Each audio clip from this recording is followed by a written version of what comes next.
हम लोग अपने लर्निंग प्रोसेस को कंटिन्यू रखते हैं। आज के सेशन में हम लोग नेक्स्ट वीक के लिए इंडेक्स में अपने ट्रेड प्लान बनाएंगे बैंक निफ्टी और निफ्टी में। जो भी ट्रेड प्लान होंगे वो ये लर्निंग का आपका जो सीरीज़ है इसी के अप्रोच के तहत हम लोग आगे बढ़ेंगे कि कौन कौन सी चीज़ों को आपको ध्यान में रख के चार्ट को देखना होता है। ये इसका पर्पज़ है, ठीक है। तो बहुत बेहतर तरीके से सुनने की कोशिश कीजिएगा कि पूरे सेशन को एंड तक देखा जाए, जिससे आपके कोई भी डाउट ना रह जाए। इसके बाद भी अगर आपके कोई डाउट रह जाते हैं तो नीचे डिस्क्रिप्शन में आपके पास हमसे जुड़ने के लिए टेलीग्राम का लिंक आपको मिल जाएगा, व्हाट्सएप कम्युनिटी का भी मिल जाएगा, उससे आप हमसे जुड़ भी सकते हैं। चलिए शुरुआत करते हैं। सबसे पहले आज का सेशन एक वीकली एनालिसिस का सीरीज़ का सेशन है। जैसे आज फ्राइडे का दिन है। फ्राइडे के दिन जब हम लोग अगले सेशन के लिए ट्रेड प्लान करते हैं तो हम कब के लिए करते हैं? मंडे के लिए करते हैं, ठीक है। तो जब भी फ्राइडे के दिन जब बाजार को देखा जाए तो कोशिश की जाए कि पूरे हफ्ते के प्राइस को कंबाइंड देखा जाए, मंडे टू फ्राइडे। और उस 5 ट्रेडिंग सेशन के डेटा से हमें अंदाज़ा लग जाएगा कि अगले मंडे टू फ्राइडे कैसे होने वाले हैं, अगले 5 सेशन का प्राइस एक्शन कैसा होने वाला है, उससे लगभग अंदाज़ा लग जाएगा। मंडे टू थर्सडे तक के प्राइस एक्शन का तो पूरा अंदाज़ा लग जाएगा। फ्राइडे फिर तय करेगा कि अगले हफ्ते की वीक का सेशन कैसे होंगे, ठीक है।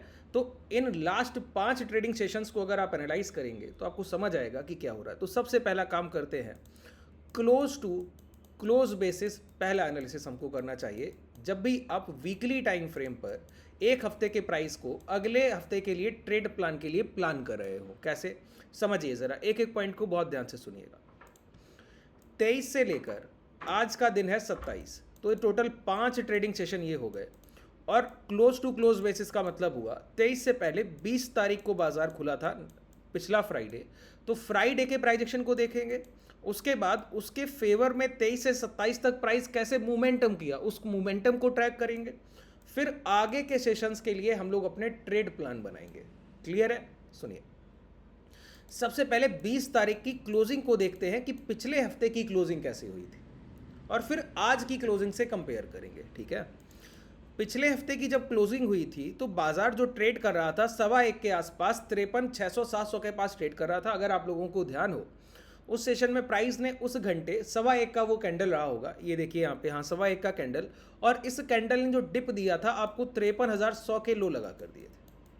53,100 के सिंगल कैंडल, ये 700 के आसपास के हाई लगे थे पिछली कैंडल में, और वो सिंगल कैंडल ने 53,100 के आसपास के लो लगाए।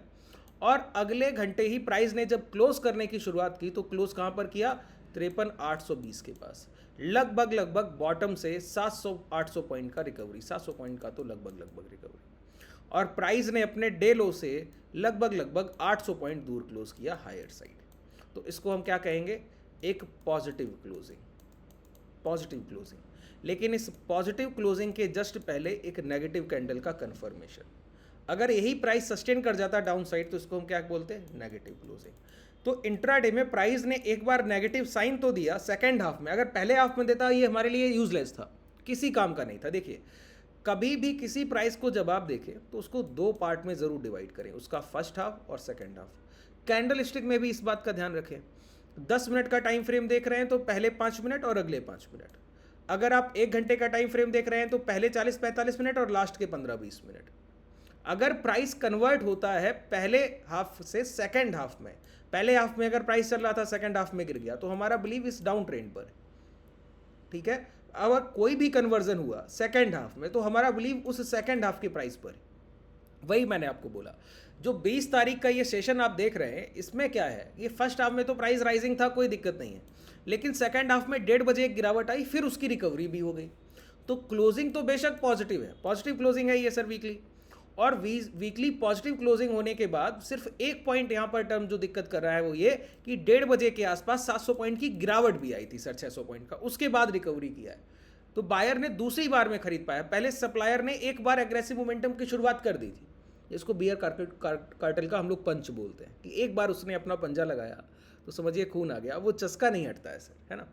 जब एक बार बियर्स ने प्राइस को टेस्ट कर लिया कि कितनी बायर्स में एबिलिटी है, क्षमता है, तो उन्होंने तुरंत खरीदारी करके प्राइस को 52,800 के पास, 53,800 के पास क्लोज कराया। एक पॉजिटिव क्लोजिंग के बाद अगले सेशन के लिए, अगले वीक के लिए जो हमारे ट्रेड प्लान होंगे वो कैसे होने चाहिए? पॉजिटिव होने चाहिए।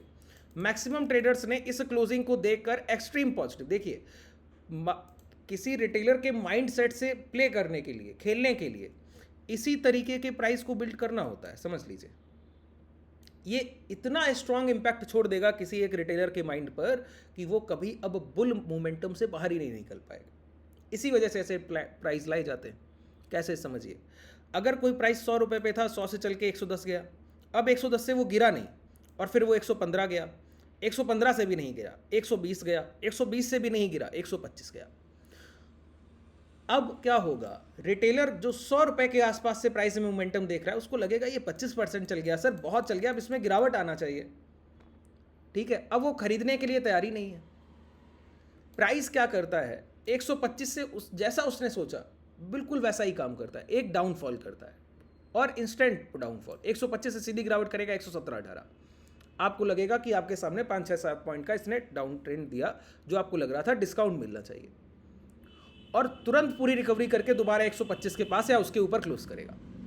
तो जिन लोगों को यहां पर एक बियरिश माइंडसेट था, जो खरीदने को तैयार नहीं थे, नेगेटिव प्राइस को देखने लगे थे क्योंकि ट्रेंड बड़ा राइड कर गया था, एक लॉन्ग ट्रेंड राइड कर गया था, अब उनका प्राइस में इतना बिलीव बढ़ जाएगा हायर साइड, क्योंकि उनको लगेगा कि बायर्स ने खरीदारी दी, फिर भी इतनी बड़ी बिकवाली को भी बायर्स खींच ले गए और एक पॉजिटिव क्लोज करा दिया है। इंपैक्टफुल डिमांड है। अब वो सोचेंगे कि जब इतने बड़े सेलर्स सामने नहीं टिक पाए सर, तो कौन नहीं टिकेगा? तो अब क्या होनी चाहिए? खरीदारी। तो अब उनका सिर्फ एक माइंडसेट है, रिटेलर के माइंडसेट से प्ले किया गया। यहाँ पर सिर्फ एक माइंडसेट है, क्या? हायर हाइज का फॉर्मेशन, जितनी चाहे खरीदारी कीजिए। तो पिछले एक हफ्ते में आपने जितने भी टीवी चैनल्स और न्यूज़ बेस को ट्रेड किया होगा तो आपको पॉजिटिव चीज़ें सुनाई दे रही होंगी मंडे ट्यूसडे, अगर आप गौर करेंगे, ध्यान करेंगे चीज़ों को, तो कि सिर्फ खरीदारी के लिए आपको बोला जा रहा है, सिर्फ बाई के लिए आपको बोला जा रहा है। ठीक है, तो उस टाइम पर रिटेलर्स को क्या दिखता है? सिर्फ ग्रीन, कि हायर साइड मोमेंटम मिलेगा, और उस समय पर जैसा आप सोच रहे हैं वैसा ही प्ले किया जाता है। क्या? Lower higher highs. अब ये लोअर हायर हाइज क्या है?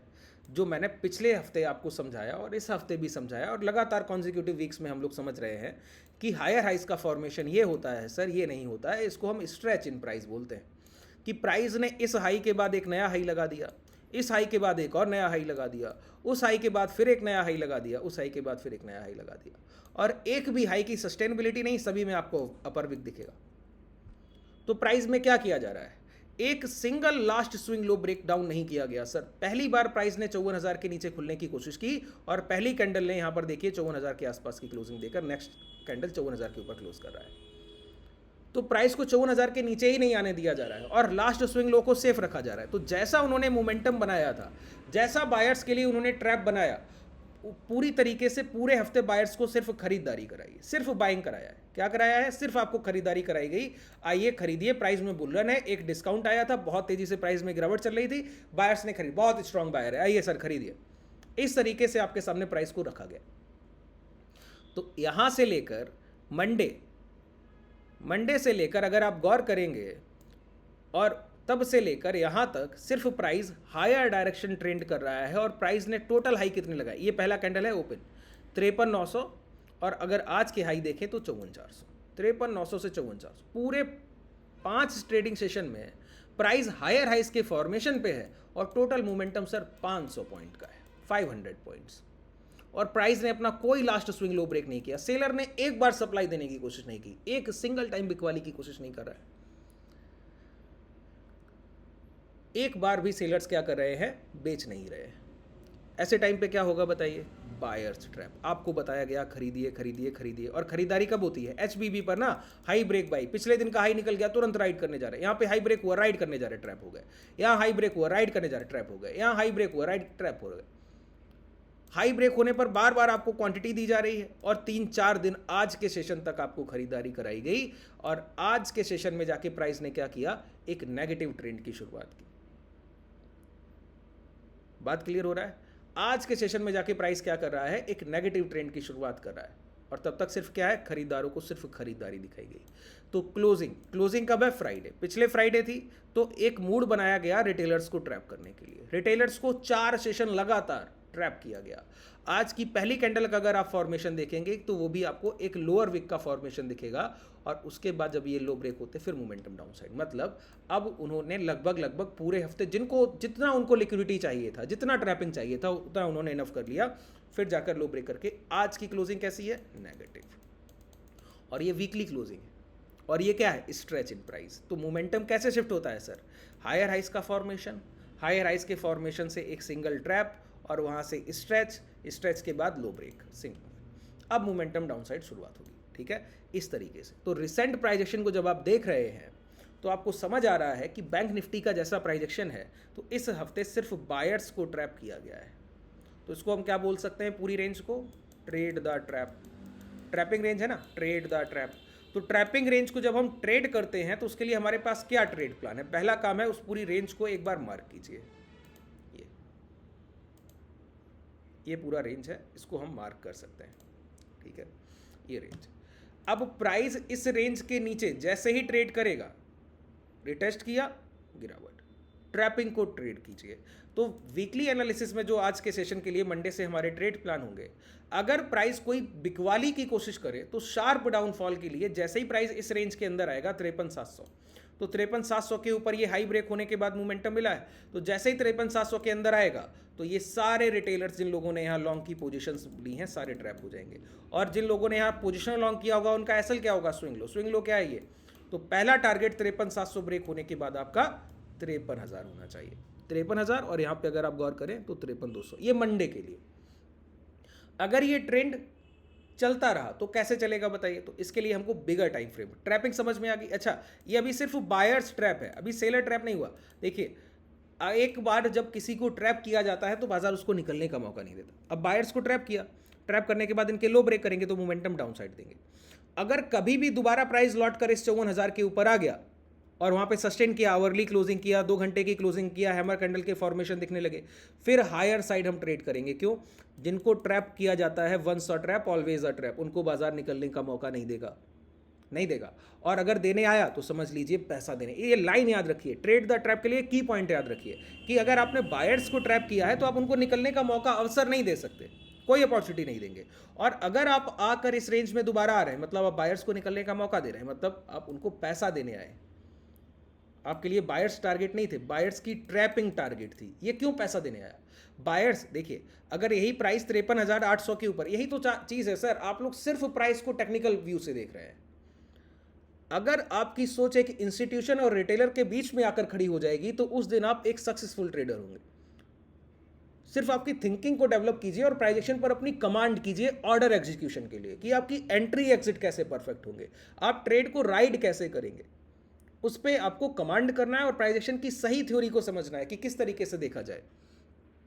अच्छा, ये बायर्स ट्रैप जब प्राइस को ऊपर आने पे पैसा देने आया है, अगर दोबारा इस रेंज में आया तो समझो पैसा देने आया। जो मैंने ये लाइन बोली इसका मतलब बता दीजिए, सिर्फ समझिए, मैं आपको बताऊं क्यों पैसा देने आएगा सर।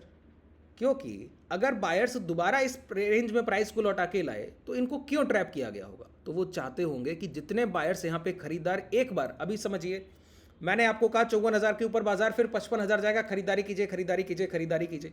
आपने खरीद लिया सर कहने से, खरीदने के बाद जब प्राइस ने मोमेंटम डाउन साइड किया तो आपका एसएल चला गया, स्टॉप लॉस हुआ। आपने कहा सर स्टॉप लॉस हुआ, मैंने कहा ठीक है। अब प्राइस दोबारा लौटकर 54,000 के ऊपर आ गया, मैं फिर बोलूं बाई कीजिए, बाई कीजिए, आप कहेंगे अभी सर 54,000 के ऊपर खरीद के एसएल देने आया हूं, और आप फिर कह रहे हैं खरीदिए। तो एक बार जिस रेंज में बाइंग के बाद आपकी एसएल हंटिंग हो गई है तो मैक्सिमम 80% रिटेलर वहां पे दोबारा बाइंग नहीं करता है, और लोअर रिटेलर वेटेज ही बुलावा देता है एक हायर प्राइस के इमेंस मोमेंटम को, कि प्राइस बहुत तेजी से चलकर हायर साइड ट्रेड करेगा, जितनी कम रिटेलर्स की क्वांटिटी।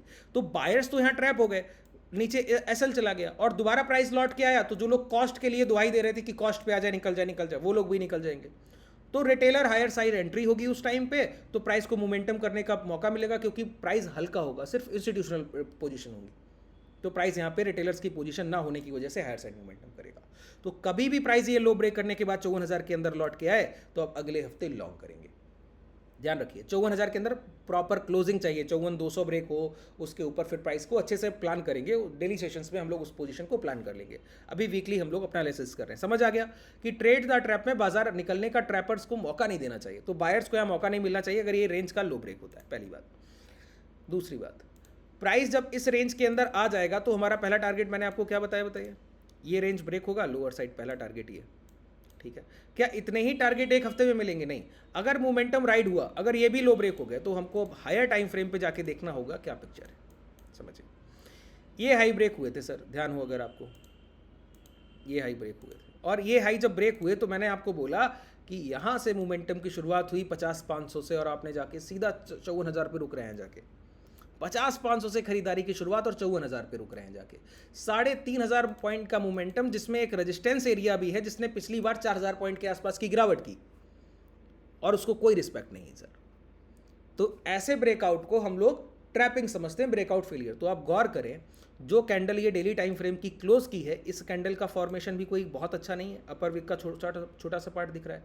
इस कैंडल का ब्रेकआउट वैलिडेशन किसी भी एक अच्छी कैंडल से हुआ हो तो बता दीजिए, और ब्रेकआउट वैलिडेशन का ट्रैपिंग नहीं होता है, उसका रिटेस्ट होता है। तो प्राइस इस 53,200 के अंदर, 53,300 का जो ये रेंज है, अगर इसके अंदर आके ट्रेड किया तो ये एक डेली टाइम फ्रेम का बड़ा ट्रैपिंग होगा। 53,300 से लेकर 54,400, लगभग 1,100 पॉइंट के अंदर बायर्स को ट्रैप किया गया होगा। फिर प्राइस का अगला टारगेट क्या होगा, 51,700 और 52,000, ये रेंज टारगेट होगी, 52,000, 1,000 पॉइंट यहाँ भी। तो 53,300 के अंदर जब प्राइस ट्रेड करेगा तो आपके पास जो टारगेट होंगे वो 52,000 के पास 1,300 पॉइंट का और टारगेट होगा।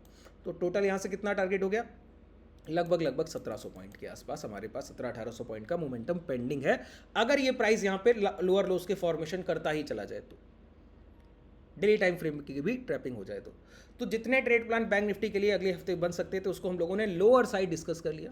हायर साइड जब 54,000 के ऊपर दोबारा क्लोजिंग मिलेगी तो लॉन्ग के लिए बाई ऑन डिप करेंगे, लॉन्ग के लिए 54,000 के ऊपर की क्लोजिंग चाहिए, लेकिन क्योंकि वीकली क्लोजिंग जो है वो नेगेटिव है, इस वजह से हायर साइड हमको एक पहले अच्छी क्लोजिंग चाहिए। तो कॉन्जिक्यूटिव 2 घंटे की 2 कैंडल क्लोज हो जाए और अच्छे फॉर्मेशन के साथ हो, तो बायर्स ट्रैप जो चल रहा था उन्होंने स्टॉप लॉस सेंटिंग किया जाएगा, दोबारा उनको मौका दिया जाएगा, तो बायर्स खरीदेंगे नहीं, फिर प्राइस मोमेंटम करेगा, ठीक है। तो लगभग हम लोगों ने कंडीशंस को डिस्कस कर लिया है। अगर इस सेशन में आपका कोई डाउट रह गया हो तो मुझे नीचे कमेंट सेक्शन में बताइएगा। अगर आप कुछ और सीखना चाहें तो कमेंट सेक्शन में आप अपनी रिक्वेस्ट दरख्वास्त रख सकते हैं। आज के लिए पर्याप्त है। शुभ रात्रि, धन्यवाद।